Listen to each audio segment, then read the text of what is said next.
Welcome to another episode of My Rental Property is Fucked. Hey guys, welcome to lovely Memphis, Tennessee. I'm going to show you what we had to do to turnkey this property. That's the tenant shit that they had left over from an eviction. We actually bagged all their stuff and put it to the side of the street, and then that night they decided to come in and rip the bags and throw it all into the yard. So I had to personally clean that one up. Not the best.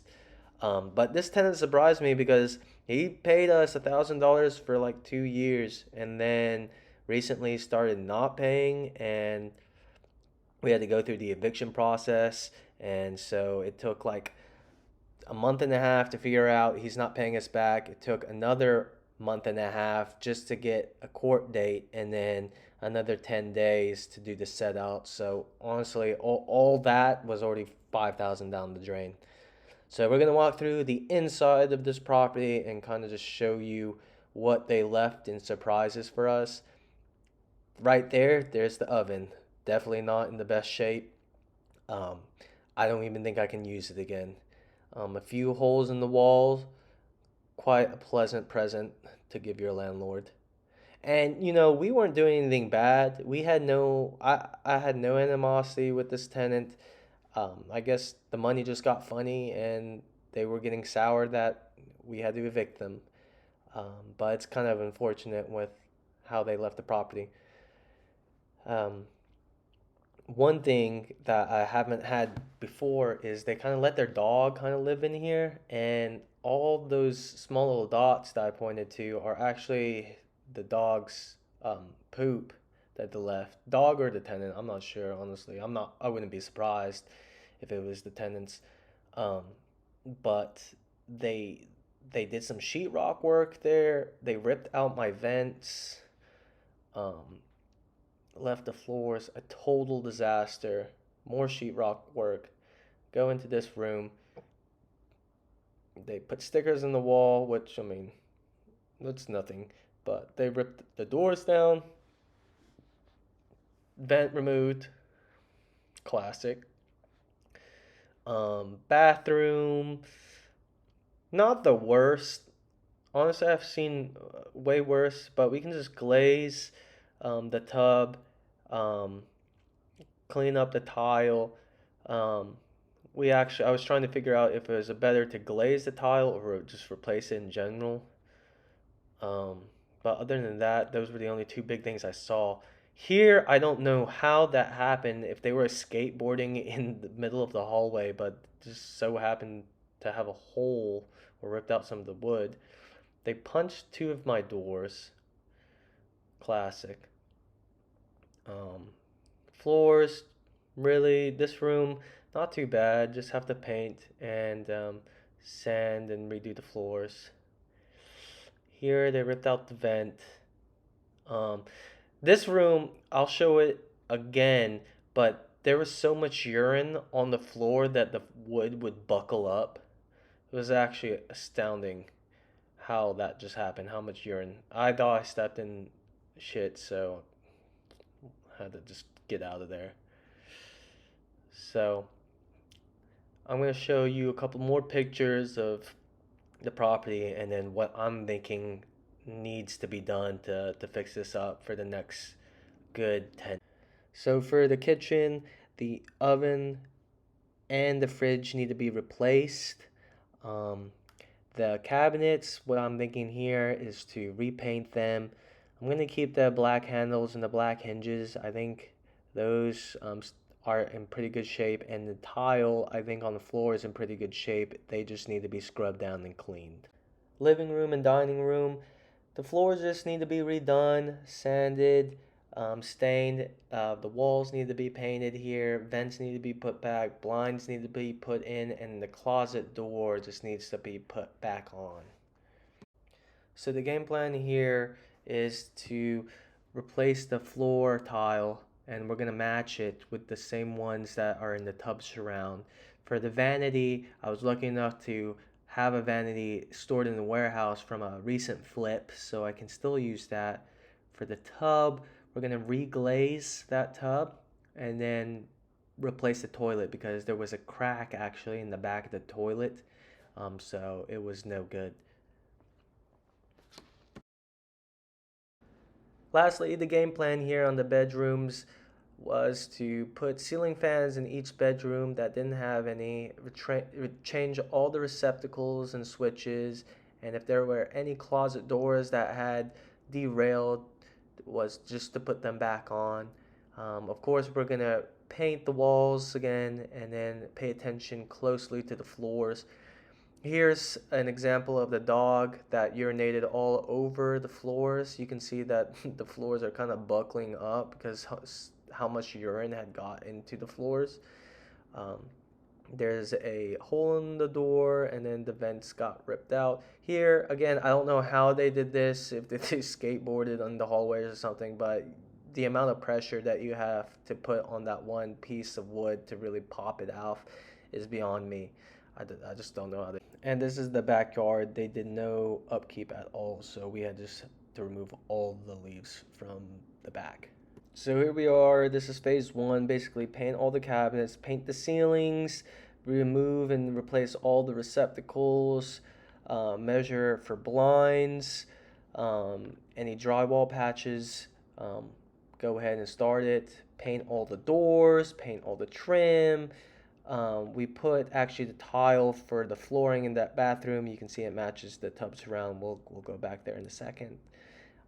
And basically I'm just highlighting here all the trim painted and drywall patches that we had to do here.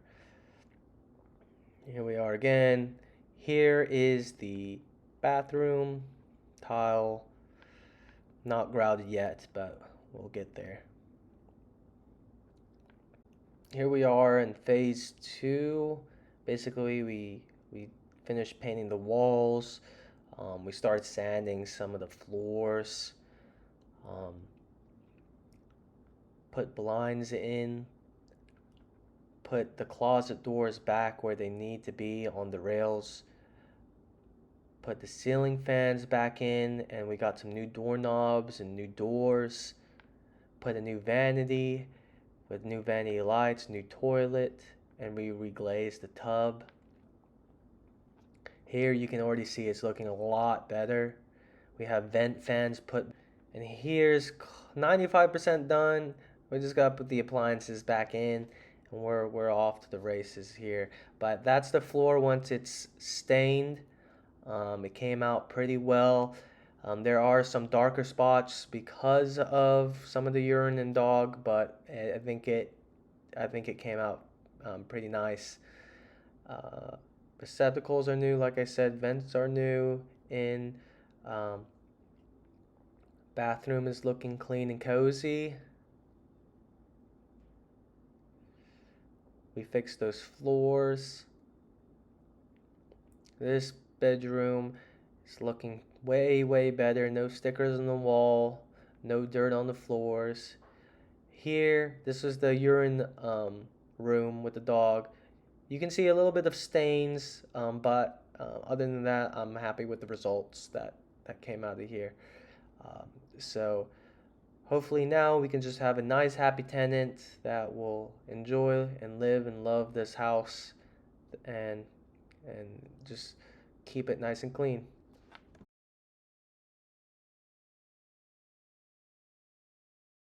Lastly, into the juiciness, here are the expenses. Basically, $5,650 went into painting the walls, the trim, the cabinets, and the ceiling.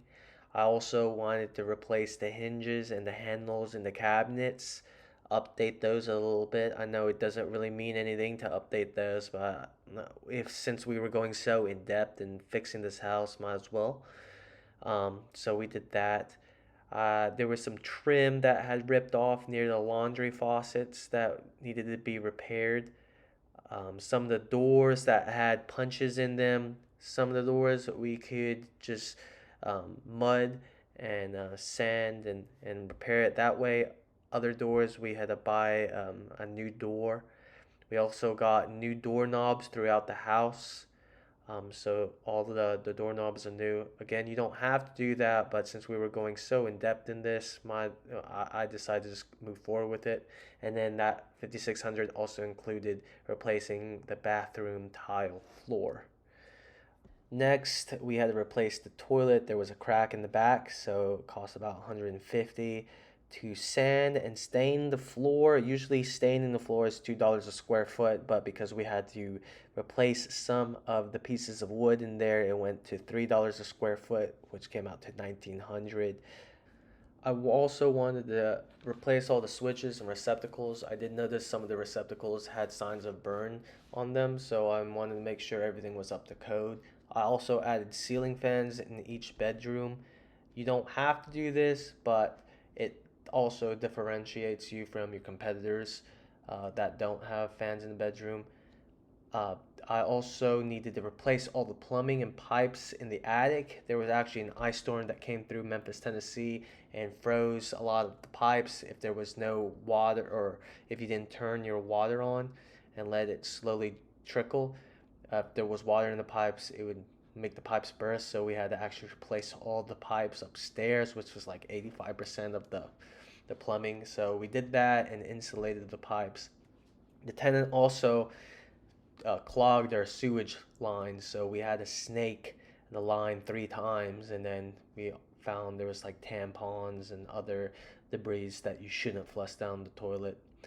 Next, we had to get an HVAC specialist out there to do some maintenance to the furnace, and also replace the fan. The fan was making a ticking sound every time you turned it on. We had to glaze a tub, which wasn't too bad. It's just $200 to glaze. I have to buy a fridge and an oven. I was lucky to get a good deal for both of those for around $1,000. Cleanup was just standard 185, and then exterior cleanup basically free. You gotta get down and dirty when you're in real estate, no matter what. If you don't, you just don't find you're not as fulfilled, I feel, if you don't do that. But basically, that's how much it costs. It will take me close to a year to get everything back to snuff. I do have a renter in line. She's looking to pay 1,300 a month, so you can already do the math. It's gonna take 10 months for me to recoup my money. Unfortunately, this is some of the pains that happen with real estate, but not all real estate deals happen like this. So never get discouraged. If you like this video, give it a like. This is my first video.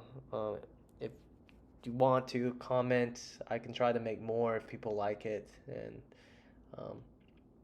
thanks again. Thanks for watching.